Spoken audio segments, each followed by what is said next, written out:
Hello दोस्तों, मैं हूं दिनेश के वोरा। आप सबका स्वागत है इस कार्यक्रम के अंदर। दोस्तों, न्यूज टाइम के ऊपर हम आयोजित करते हैं टॉक शोज को, और टॉक शोज की श्रृंखला में हम मेहमानों को आमंत्रित करते हैं, डोमेन एक्सपर्ट्स को आमंत्रित करते हैं। और आज के विशेषज्ञ हमारे साथ हैं, वो है कुसुम कौल व्यास जी। स्वागत है आपका। Thank you. कुसुम कौल व्यास जी कश्मीर से हैं। कश्मीर की पृष्ठभूमि को जितना बेहतर वो समझती हैं, बहुत कम समझते हैं हम। गुजरात के अंदर सिस्टम बेस्ड है, और वहां पर गुजरात चैम्बर ऑफ कॉमर्स की जो महिला विंग है उसकी अध्यक्षा भी है। इसके अलावा विजिटिंग फैकल्टी भी है, और बहुत सारी चीजें इनके साथ जो पदवी है जुड़ी हुई हैं। और एक तरह से कहा जाए समाज में जो उनका योगदान है अतुलनीय है। सौभाग्य हमारा कि कुसुम जी हमारे साथ है। कुसुम जी कश्मीर के ऊपर बात करेंगे, अफगानिस्तान से आने वाली हवाओं की बात करेंगे, भारत के ऊपर क्या असर हो रहा है उस पर बात करेंगे, और साथ में 370 के जाने के बाद क्या बदलाव आया उस पर बात करेंगे। शुरुआती टिप्पणी आपसे लेंगे कि 2 वर्ष हो गए, 5 अगस्त को ये 370 हटाया गया था। 2 वर्ष पूरे हुए, जमीन पे क्या क्या बदलाव परिवर्तन आपको नजर आ रहे हैं? 370 तो चला गया है, वो तो एक फाइनलिटी है, लेकिन जो अपेक्षाएं थी उसके बाद क्या उनमें कोई पूर्णता आई है? क्या लगता है कि जिस उद्देश्य के लिए किया गया था वो कहीं ना कहीं पूर्ण हो रहा है? पहली टिप्पणी आप। आर्टिकल 370 के 35A को हटाने के 2 साल अभी पूरे हो गए। तो जो भारत रेस्ट ऑफ इंडिया है, तो उनको जैसे सपने दिखाए गए थे कि आप वहां जमीन खरीद सकेंगे, आप वहां जाके रहेंगे, तो सबने अपनी तैयारी की थी। तो लेकिन हमने देखा कि 2 साल तक तो कोई जमीन खरीद नहीं सका, क्योंकि वहां लोगों को टेररिस्ट का डर है, जिन्होंने उनको कहा है भाई अगर आप किसी बाहर मींस कि जो कश्मीर का डोमिसाइल नहीं है, जो वहां का नहीं है, तो अगर आपने उनको जमीन बेचा तो हम आपको मारेंगे। और इंसिडेंट्स ऑफ किलिंग्स भी बहुत सारे हुए। उन्होंने वो प्रूव भी कर दिया कि जब उन्होंने कई ऐसे लोगों को मारा। हम देख रहे हैं कि 2 दिन पहले ही बीजेपी के सरपंच को मारा, उनकी वाइफ को ही अनंतनाग में घर के अंदर ही उनको मार डाला जी। तो ये ऐसी सारी सिचुएशंस हैं कश्मीर में जी। तो ये ग्राउंड रियलिटी है। लेकिन लोगों ने अब रिकंसाइल किया है कि भाई दिस इज यही प्रेजेंट है और फ्यूचर है। कि जो आर्टिकल 370 था उसमें से उन्होंने भी प्लस माइनस कर लिया कि भाई ये तो सिर्फ एक नाम था, और वो डैंगलिंग कैरेट जैसा था जिसको दिखाकर हमको ये सब नचाते थे, वोट लेते थे। इससे हमको, जिनको पाकिस्तान की चाह थी पाकिस्तान भी नहीं मिला, जिनको कश्मीर आजाद की चाह थी उनको वो भी नहीं मिला। ये उन्होंने देख लिया कि 32 साल में ये सब करके उन्होंने देखा, पाकिस्तान के सपोर्ट से, अमेरिका के सपोर्ट से, अफगानिस्तान के जो टेररिस्ट थे उनको लाके सब उन्होंने करके देखा। उल्टा तो ये हुआ कि कश्मीरी जवान और लोग जो थे वो लाख, ऑलमोस्ट अ लाख, एग्जैक्ट नंबर नहीं है लेकिन इतने मरे। कश्मीरी पंडितों को मारा हजारों की संख्या में, उनको भी मारा। तो पूरी जो जिसको स्वर्ग कहते थे धरती पर, वो लोहान हो गया। और अभी भी वो साफ नहीं हो रहा है, अभी भी खून पड़ रहा है धरती पर। अब और कितना मांग रहा है वो अब पाकिस्तान ही जानता होगा। बिल्कुल सही कहा आपने। तो मुद्दे बहुत सारे हैं, और ये अभी संसद में भी एक प्रश्न के उत्तर में मंत्री जी ने कहा भी था कि शायद 2 लोगों ने जमीन खरीदी है कश्मीर के अंदर, और वो भी जो कुछ अखबारों के जो सूत्र हैं उनका बताना है कि जम्मू रीजन में है, वैली में नहीं है। जी हाँ, जी हाँ। ये हालात हैं, जमीनी हालात हैं। एक मेन मुद्दा जो कि निकल कर आ रहा है वो है स्टेटहुड का, क्योंकि उसको यूनियन टेरिटरी में कन्वर्ट किया तो वो एक किस्म से लोगों को काफी महसूस हुआ कि ये खास तौर से स्टेटहुड किसी से छीन लेना। भारत में यूनियन टेरिटरीज को स्टेट तो बनते देखा है हमने, लेकिन स्टेट को यूनियन टेरिटरी बनते हमने नहीं देखा है। तो ये थोड़ी उल्टी गंगा बही है, और उनकी जो मुझे लगता है ये जो डिमांड है स्टेटहुड को रेस्टोर करने की सभी नेताओं की, वो लगता है कि वो, मुझे लगता है वैलिड है, लॉजिकल है। यस यस, बिल्कुल बिल्कुल, क्योंकि जम्मू और कश्मीर इतना बड़ा स्टेट है, इतने सारे लोग हैं, पॉपुलेशन, ये छोटा स्टेट तो है नहीं। पौंडीचेरी हो या जितने भी यूनियन टेरिटरीज है, इतनी छोटी छोटी, और लोग कुछ 5 लाख होते हैं उनके अंदर। ये तो इतने सारे लोगों की बात है। ये हुआ कि जैसे आप किसी गवर्नमेंट ऑफिसर को डिमोलिश ये करो, नीचे उसको पोस्ट पर लाओ प्रमोशन देने की जगह, जी जी ऐसी जी। सिचुएशन हो गई। लेकिन अब स्टेट में ऐसे हालात थे, कुछ कंट्रोल नहीं हो रहा था, और पॉलिटिकल पार्टीज को दबाने के लिए भी ये एक कदम था कि स्टेट को आप डायरेक्ट सेंटर के अंडर ले आओ, वहां ये लेफ्टिनेंट गवर्नर को रखा। I think that only reason was to keep the state under the पर कुसुम जी कंट्रोल उसके लिए ऑफ द तो वहां सेंटर। पर कुसुम जी उसके लिए तो हमेशा पहले प्रेसिडेंट रूल भी लगाया जाता रहा, तो वो केंद्र के अंडर भी रहा, देखा जाए लंबे समय तक, तो लेकिन उससे कोई प्रेसिडेंट ऐसा रूल कोई। जो, हाँ, प्रेसिडेंट रूल जो करते थे वो सर्टेन इमरजेंसीज में करते थे, ऐसा अभी तक देखा गया। लेकिन ये जो है रूल, ये टोटल कि डेवलपमेंट हो, लेकिन under the supervision of lieutenant governor, कि तो फिर पॉलिटिकल पार्टीज जो अभी तक करती आई हैं कि लोगों तक, नीचे जो लोग हैं उनके उन तक पैसा नहीं पहुंचे, डेवलपमेंट नहीं हो, ऐसा नहीं होना। जैसे जगमोहन के टाइम पर अगर आपको याद हो, जी मुझे दो याद बार दो बार जगमोहन जी गवर्नर रहे, तो तब लोग बहुत खुश थे, क्योंकि बहुत डेवलपमेंट हो रहा था, क्योंकि मिनिस्टर्स के हाथ में कुछ था नहीं, कहीं करप्शन नहीं था, कुछ ही आईएएस ऑफिसर्स के हाथ में सब कुछ था। आज भी ऐसा ही है। There are certain 10 IAS officers, जैसे रिपोर्ट्स आ रहे हैं वादी से, कि they are doing very good work. उसकी अच्छा। वजह से भी शायद और लोग भी खुश हैं कि थोड़ी देर लेफ्टिनेंट गवर्नर के अंडर रहे तो अच्छा रहेगा। लेकिन लोग इस बात से खुश नहीं है कि सेंटर में मोदी जी है, और वो मोदी जी को आरएसएस का देखते हैं कि आरएसएस का आदमी है, और आरएसएस इस्लाम के खिलाफ है, मुस्लिम्स के खिलाफ है। ये उनकी सोच है, कई ये कई बिल्कुल, कई लोगों की ऐसी सोच है। नहीं वो बात तो खैर सही है, क्योंकि आरएसएस के तो नरेंद्र मोदी हैं ही, बैकग्राउंड तो वही है, हाँ इसमें कोई शक वाली बात ही नहीं है, दो राय भी हाँ नहीं है। पर अभी तो खैर वो प्रधानमंत्री हैं, देखा जाए तो उस नाते हाँ से देखा जाए तो फिर आरएसएस का कुछ ना कुछ तो खैर मुस्लिम्स के प्रति देखा जाए तो, जो क्या कहा जाए उसको शब्दों में, लेकिन वो संशय की स्थितियां तो खैर पैदा होंगी ही होंगी, क्योंकि हाँ, मुस्लिम समुदाय का आरएसएस के अंदर विश्वास नहीं है, नहीं ये है। एक जमीनी सच्चाई है। हाँ अब ले एक मंत्री के हाँ, द्वारा कहा गया संसद में कि स्टेटहुड रेस्टोर की जाएगी, लेकिन हालात नॉर्मल होने के बाद, ये कौन सी नॉर्मलसी की बात कर रहे हैं? मुझे लगता है वो नॉर्मल सी, मेरे हिसाब से तो नॉर्मल सी उसको कहेंगे जब कोई टेररिस्ट अटैक नहीं होगा, जब किसी बीजेपी लीडर को मारेंगे नहीं, जब कोई बाहर का जमीन खरीदने जाए तो उसको मारे नहीं, उसको नॉर्मल सी कहेंगे। जब कश्मीरी पंडित 7 लाख कश्मीरी पंडित अपने घर वापस जा पाएंगे, तब उसको नॉर्मल सी कहेंगे। बड़ी ये सब सब चीजों को हम बड़ी नॉर्मल सी कह बड़ा सकते हैं बड़ा कि बड़ा सब्जेक्टिव हो गया फिर तो ये। हाँ, कि नॉर्मल सी किसको कहेंगे वो। तो फिर तो इसका मतलब ये हुआ कि स्टेटहुड तो कभी वापस आएगी नहीं, और फिर अगर स्टेटहुड वापस नहीं आती और फिर बीच में कहीं इलेक्शन करवा दिए जाते हैं, हाँ तो उनका हाल तो फिर वही होगा जो दिल्ली में केजरीवाल साहब का है, कि पुलिस किसी हाँ और की है, हाँ जो सुरक्षा एजेंसियां किसी और की हैं, और शिक्षा स्वास्थ्य का आप देखते रहो मुद्दा बना के, इसके अलावा तो कुछ बचता नहीं फिर चीफ मिनिस्टर के हाँ, पास देखा जाए तो ये तो एग्जैक्टली। आधा चीफ मिनिस्टर हो गया ना फिर तो। हाँ, अ, लेकिन मुझे लगता है कि जैसे जो लोग कश्मीर में रह रहे हैं, उन्होंने ये सबको एक्सेप्ट कर लिया है कि उनका भी अब मेन जो मुद्दा है वो डेवलपमेंट है, कि कश्मीर में डेवलपमेंट हो, कश्मीर में कॉलेज खुले। वो जो इतने सालों से कह रहे थे कि नौकरियां नहीं है, तो कुछ इंडस्ट्रीज वहां खुले।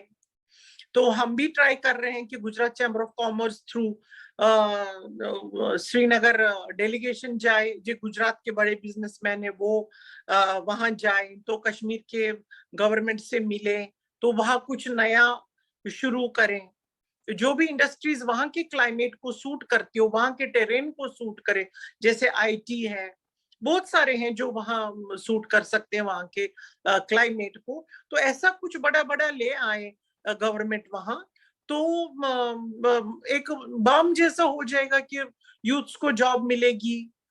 तो उसमें हमने उनको ऐसा सजेस्ट किया था कि आप एक पैटर्न रखिए कि वहां के लोकल यूथ्स को इतने जॉब मिले और बाहर के इतने, क्योंकि कंपनीज तो अपने एक्सपर्ट्स को वहां भेजेंगे जो उनके एक्सपर्ट एम्प्लॉइज हैं।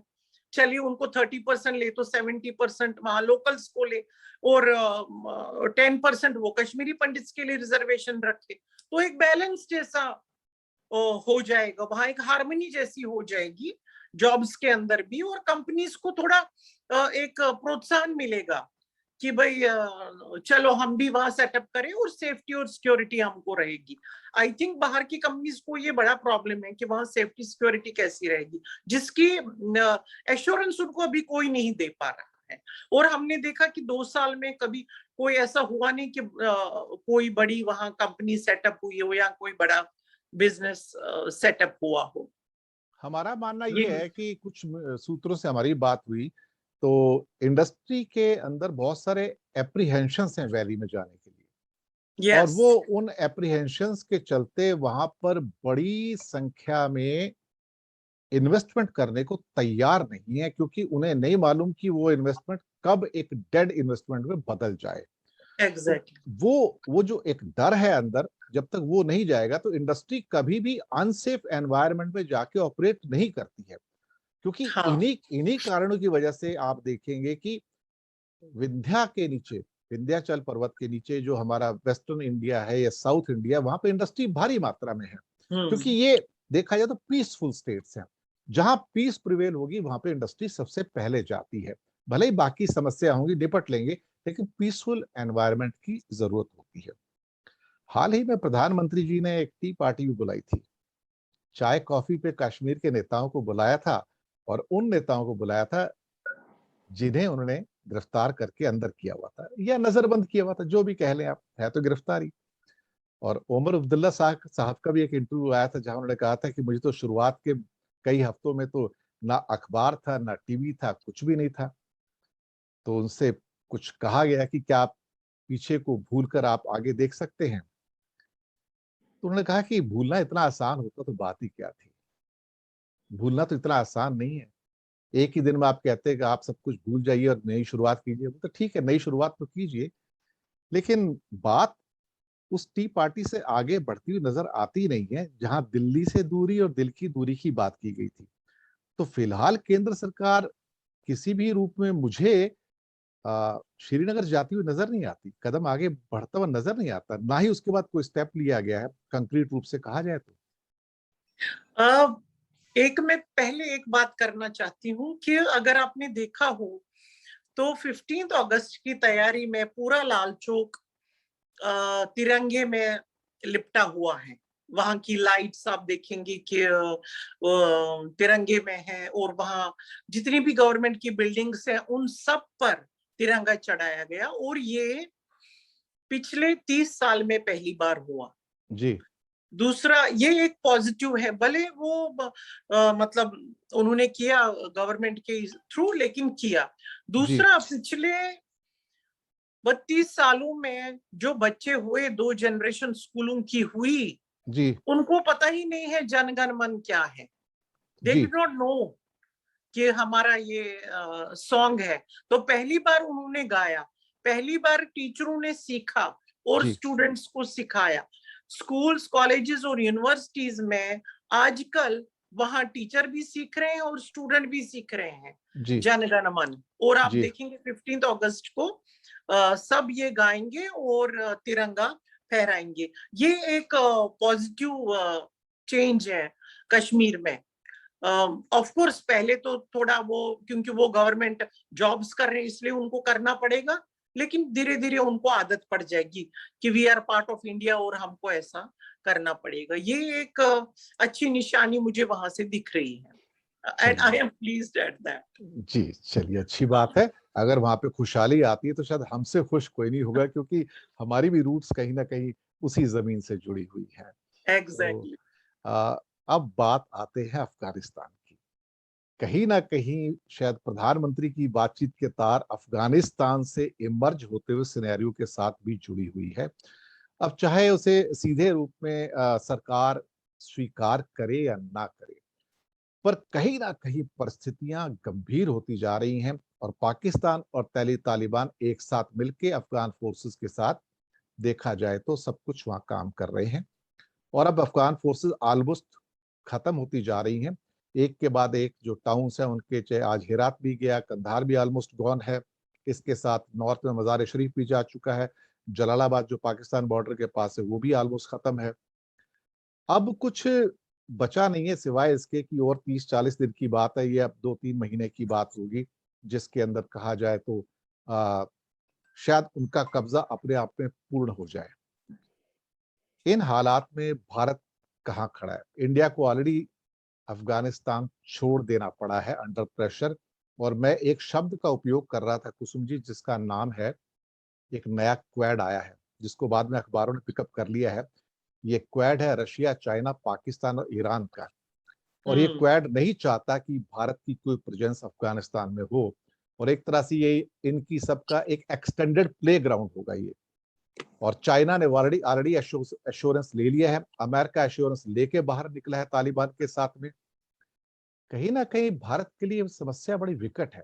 तालिबान से बात नहीं कर रहे हैं, उनको आतंकवादी समझते हैं। अभी दोहा के अंदर भी बात हो रही है, बाद में ये हीट कश्मीर पे आएगी और 101% आएगी, जैसे अभी बढ़ती हुई हिंसा पिछले कुछ 10-15 दिनों से इस बात का इंडिकेशन दे रही है कि हालात शायद फिर से बिगड़ने शुरू हो जाएंगे।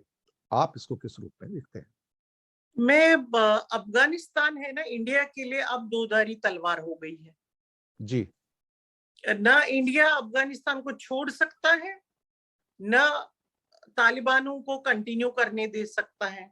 अब देखिए आप, अभी ईरान के साथ 2 बार हमारे फॉरेन मिनिस्टर ईरान गए। जी, और जी, अभी जी, जब उन्होंने नए वहां के प्रेसिडेंट ने टेक ओवर किया तो हमारे फॉरेन मिनिस्टर वहां पहुंच गए थे, और उससे पहले भी उनके साथ एक मीटिंग की थी।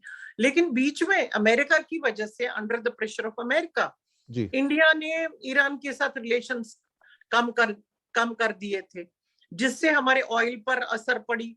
जाबार पोर्ट पर जो इन्वेस्टमेंट्स थे वो हमारे ऑलमोस्ट खत्म हो गए। तो ईरान के साथ एक डिफरेंट रिलेशन खत्म हो गया था। लेकिन अफगानिस्तान की प्रॉब्लम की वजह से इंडिया को मजबूर होकर वापस ईरान के पास जाना पड़ा कि ईरान।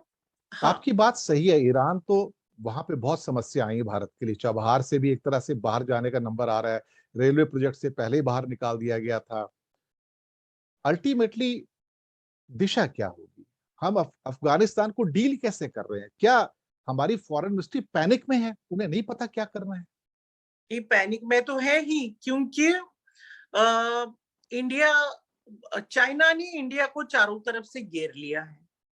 मैं कंट्रीज के नाम नहीं देना चाहती, उनमें ईरान भी आता है।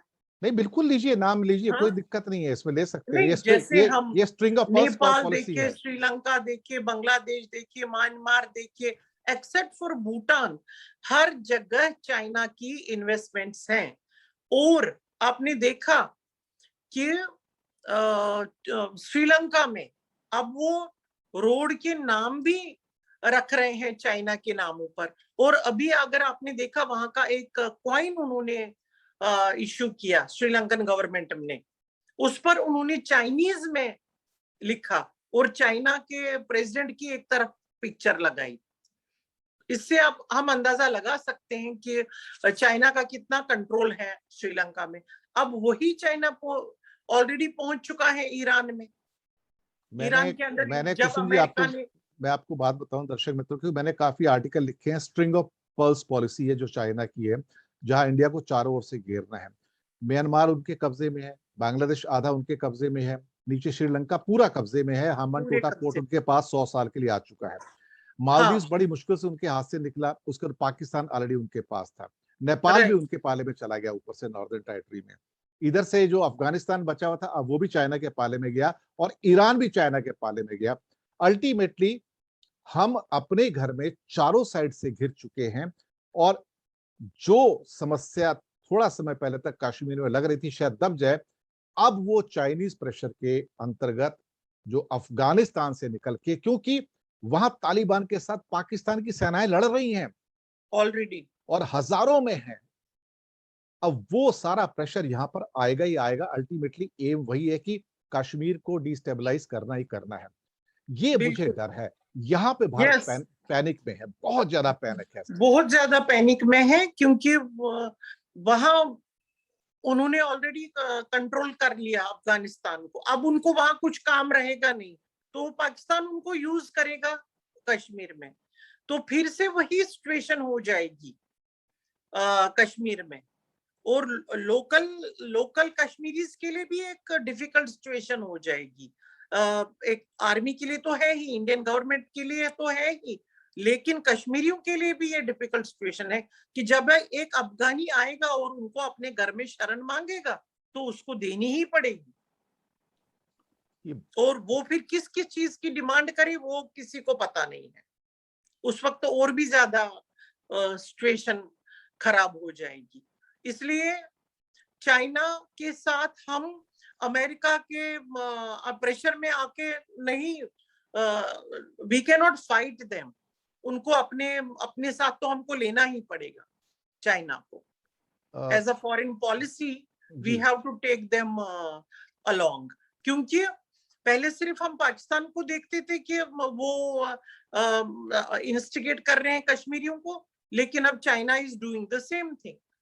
अभी गिलगिट बाल्टिस्तान का जो हिस्सा है, बड़ा हिस्सा जो कि पीओके सो कॉल्ड कहलाता है, जिसमें ऑलमोस्ट 70% तो उनका हिस्सा है, 75%, वहां तो सीपेक प्रोजेक्ट है, और वो तो इनडायरेक्टली सारा का सारा जो है सुनने में आया कि चाइना के अंडर में है। और साथ में 3 पाकिस्तान की ब्रिगेड हैं, बेसिकली चाइनीज ब्रिगेड है जो पाकिस्तान के नाम से बनाई गई है। तो सोचिए कि खतरा उधर से भी तो इतना ज्यादा है, और इन्फिल्ट्रेशन होगा, साथ में उनके जो लड़ाके हैं या मिलिटेंट्स हैं वो फिर से आएंगे। हम डील कैसे कर पाएंगे? ये तो बहुत ज्यादा एक टिपिकल और कॉम्प्लेक्स सिचुएशन है इंडिया के लिए। बिल्कुल, इंडिया के लिए बहुत कॉम्प्लेक्स सिचुएशन है from all around. Narendra Modi ji ने एक्चुअली ट्राई तो किया था, चाइनीज प्रीमियर को इंडिया बुलाया था, he give him a very good treatment, लेकिन I think it has not helped, क्योंकि चाइना उनका तो श्रिव्ड अप्रोच है, तो they don't want India should toe the line of America, और America is using India very badly. America ने तो अफगानिस्तान छोड़ के देखा जाए तो सबसे ज्यादा बड़ा खतरा इंडिया के लिए पैदा किया है, के लिए पैदा किया, और इंडिया चाहता था कि वहां बना रहे, लेकिन अब अमेरिका समझ चुका था कि उसको इंडिया को प्रोटेक्ट करने में क्या इंटरेस्ट है, कोई इंटरेस्ट नहीं है सिवाय इसके कि हमारे कंधे में बंदूक रख के चलाए चाइना के लिए। तो ना ऑस्ट्रेलिया हेल्प करेगा इंडियन क्वाड के अंदर, ना जापान हेल्प करेगा, ना अमेरिका हेल्प करेगा, हमें तो अपनी लड़ाई खुद लड़नी है। और अब सब देख चुके हैं कि रशिया को भागना पड़ा वहां से, अमेरिका भागा वहां से, चाइना अगर आएगा भी तो उनका हाल भी वही होगा, Afghanis will treat China like that only. लेकिन ये बात सही कही आपने, क्योंकि ब्रिटिश वो भी मार खाए, सोवियत भी मार खाए, और अमेरिकन मार खाए। इसीलिए अफगानिस्तान को ग्रेवयार्ड ऑफ एम्पायर्स कहा जाता है, कि वहां पर जो हालात इमर्ज होते हैं, वहां पर कोई बाहर का व्यक्ति कामयाब आज तक नहीं हुआ। पता नहीं किस किस्म की टेरेन है, लेकिन वहां कोई रुक नहीं पाया, वहां कोई थम नहीं पाया है। और जो वहां से निकलता है फिर वो अटैक जब करता है तो इतना भारी होता है कि संभालना मुश्किल है उसको। हाँ, यस। नहीं, हम अगर महाभारत में जाएंगे तो शकुनी ने महाभारत खड़ी कर दी, जो शकुनी गांधार से था, तो तब से ही उनका एग्जाम्पल है, the kind of people they are. Even Ahmad Shah Abdali जो आए थे, वो भी तो वही, वो भी तो नॉर्दर्न अफगानिस्तान से आए हैं। एग्जैक्टली। तो हाँ, पाकिस्तान तो फायदा उठाएगा, तालिबान को बुलाएगा कश्मीर में। मैं तो डर इस बात से रहा हूं मैं। And they are very brutal force, very brutal force. और नहीं, उनका पाकिस्तान में भी आप देखिए, वहां एम्बेसडर की बेटी को अगवा किया, वो अगर आपने नोट किया हो, जी जी, पाकिस्तान के अंदर, तो आप देखिए उनके उनके उनके कंट्रोल में भी कोई सिचुएशन नहीं है। पाकिस्तान कंट्रोल करेगा अफगानिस्तान को और अफगानिस्तान कंट्रोल कर रहा है पाकिस्तान को, ऐसी हालत है। दोनों साइड्स इट इज सेम, सिर्फ उनके वो लाइंस अलग अलग है, वो उसमें कर रहा है, वो इसमें कर रहा है, और कोई फर्क है नहीं उनमें दोनों में। और पाकिस्तान जो इस वक्त है, मतलब वो एक रोग स्टेट हो चुका है। They don't have money. आप देखिए प्राइम मिनिस्टर का जो है residence, they are putting on rent. तो what does this tell about the economy of a nation? इसलिए उनको अफगानिस्तान की जो सिचुएशन है, वहां से ड्रग्स, आर्म्स, इसी से अपना देश चलाना है जी। अच्छा, एक बात और है यहाँ पे अंत में मैं एक पूछना चाहूंगा कि क्या भारत के पास तालिबान से बात करने के अलावा कोई रास्ता है? आई थिंक अभी जो हमारी न्यूज में नहीं आ रहा है, India is already talking with Taliban. भले अफगानिस्तान में नहीं कर रहे हैं, but they are talking with them outside Afghanistan. लेकिन सरकार तो इनकार कर रही है। सरकार तो इनकार कर रही है। नहीं, वो इनकार कर रही है, वो अलग बात है, लेकिन behind the curtains they are talking with Afghanistan, क्योंकि उसके बगैर कुछ चलने वाला है ही नहीं। वो ही अब अफगानिस्तान को कंट्रोल करेंगे, तो उनके साथ ही टॉक करनी पड़ेगी। ये कुछ हालात इस किस्म के हो रहे हैं कि हमने तालिबान को, सरकार ने, मेरा मतलब भारत सरकार ने तालिबान को एक आतंकवादी संगठन के रूप में देखा हुआ है, नोट किया हुआ है।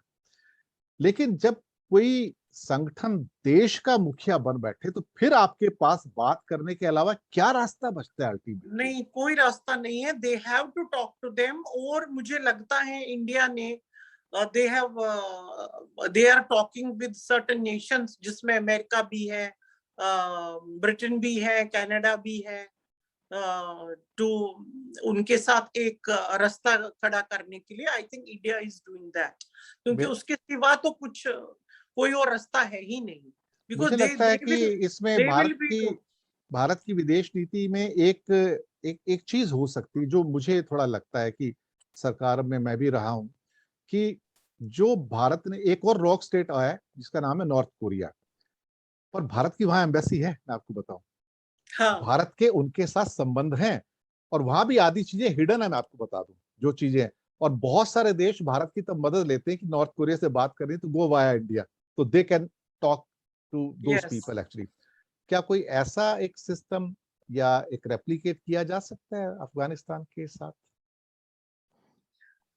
नहीं, ऐसा I think India is doing it. I think हमारे फॉरेन मिनिस्टर जो है, ही इज डूइंग सर्टन, बहुत सारे ऑपरेशंस कर रहे हैं वो, कि जिसका हमें अभी पता नहीं है। They are working on it, ऐसा मेरी रिपोर्ट्स है, और मेरे हिसाब से India is doing it, because otherwise India के लिए बहुत डिफिकल्ट सिचुएशन हो जाएगी। अफगानिस्तान से, पाकिस्तान से और चाइना से जीना ही मुश्किल हो जाएगा। इंडिया को सरवाइव करना ही मुश्किल हो जाएगा। ये बात बड़ी महत्वपूर्ण कही कि जीना मुश्किल हो जाएगा। प्रोग्राम समाप्त होने की दिशा में है, और मैं सिर्फ लास्ट में जाते जाते आपसे कोई आखिरी टिप्पणी लेना चाहूंगा कि अब आगे होगा क्या और हम क्या कर सकते हैं, बस इतना सही। I think all nations जितने भी concerned है about the world, about the peace in the world, I think they should help India in solving the Afghan stalemate जो है इस वक्त, उसको solve करने के लिए मुझे लगता है help करना चाहिए। और दूसरा, तालिबान को भी अगर वो गवर्नमेंट का कंट्रोल लेते हैं तो उनको भी गवर्नमेंट चलानी है, वो तो खुद चला नहीं सकते हैं। They need support of India, they need support of such Nations जो उनकी कंट्री को चला सके। बाकी उनको ड्रग्स और इसके सिवा तो कोई ऐसा है नहीं वहां पर। एप्पल और एप्रिकॉट से तो कोई देश चलने वाला, बादाम से कोई देश चलने वाला है नहीं। So they need investments, so they will also try to build bridges with India, because they know that India is a friendly country who has always helped Afghanistan. I think they must be also trying to be in good relations with India. But even if it is Taliban. बिल्कुल सही कहा। That is how और I see it. हम सभी लोग देखा जाए तो बड़ी फिंगर्स क्रॉस करके Yes. बैठे हैं। और हालांकि हमारे रूट्स भी कश्मीर के साथ जुड़े हुए हैं और कुसुम जी तो बिल्कुल ही खास तौर से वहीं से आई हैं। तो शायद उम्मीद करेंगे कि भारत अब 75वें साल में प्रवेश कर रहा है तो कुछ बेहतर हो। हम सभी Yes. भारतवासी हैं, हम बेहतर होने की उम्मीद करते हैं, सुख और समृद्धि की कामनाएं करते हैं सबके लिए कि ये 75 वर्ष, जो 75वां हमारा आज़ादी का दिवस आ रहा है, कि लोग खुश रहें, लोगों की पॉकेट में पैसे भी हों और साथ में समृद्धि भी आए, खुशहाली आए, बच्चे भी खुश रहें, बड़े भी खुश रहें, यही कामना होती है। फिलहाल संशय है माइंड में, कुछ प्रश्न भी हैं। आने वाले समय में क्या होगा, उसके उत्तर हमें भी नहीं पता है। वो शायद समय के गर्भ में छुपे हैं, हमें उसका Yes. इंतज़ार करना होगा। अभी से किसी भी किस्म की कल्पना करना या एप्रीहेंशन में जाना शायद उचित नहीं होगा। वो भारत सरकार की जो एक पॉलिसी होती है, वेट एंड वॉच, अभी उस पर ही चलना उचित रहेगा। थोड़ा समय देखिए कि तेल की धार कहाँ जा रही है, देखेंगे तेल की धार कहाँ जाएगी, फिर अकॉर्डिंगली एक्शन लिया जाएगा। इन्हीं शब्दों के साथ हम कुसुम जी से लेंगे आज्ञा और शुक्रिया करेंगे उनका अदा कि उन्होंने कीमती वक़्त निकाला, अपने खूबसूरत विचार रखे कश्मीर के ऊपर। और जल्दी ही दोस्तों हम आपसे फिर मुलाकात करेंगे नए मुद्दे के साथ, नए मेहमान के साथ। हमारे साथ बने रहिएगा। न्यूज़ टाइम की ओर से बहुत-बहुत आप सबका शुक्रिया। Thank you. Thank you, everybody.